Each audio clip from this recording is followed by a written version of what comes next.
most of the time I was in Germany, or I was in Spain, and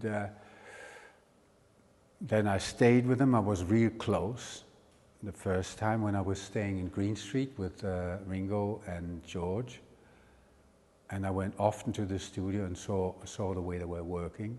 And then when I started doing commercial art and I was going off to do gigs with other bands, and then I went to the Manfred Mann group, that's when our meeting was not, I didn't meet them that often. But they invited me often to the studio, but not as much, because I was busy myself. I was touring in Europe or something. So I had my own job.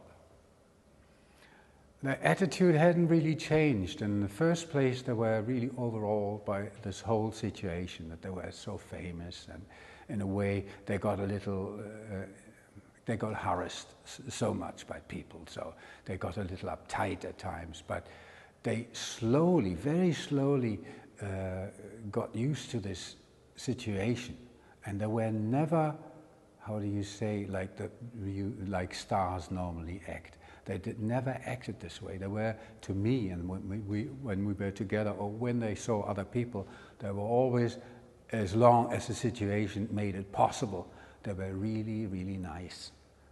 Paul was ridiculously nice, but that was already a little too much.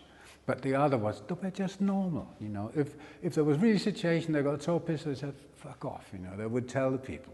Because there were, you know those interviews, you saw the way they talked to the press, and they always had jokes up their sleeve, Somebody said, what's your hairstyle? What do you call your hairstyle? And he said, what did he call him? In one of those interviews, he just said, I call him Fred or something,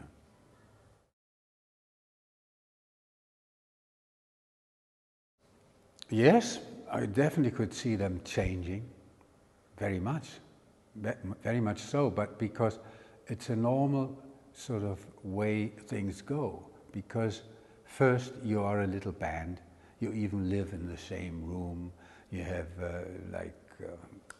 community, and everybody's cooking tea for everybody, like a boy group, and then suddenly they have their wives or they have their girlfriends, and things slowly start going different directions. And that's only natural, in particular in this case, because I've never seen a band with so many different, completely different temperaments. Like John is so different from Paul that they couldn't possibly be together for a long time. It had to somehow go apart. And even for me, it should have been much earlier. But they had commitments, they had contracts, they had to do like Abbey Road. I think they did a fantastic job, professionally wise, but it was already, the band was already split.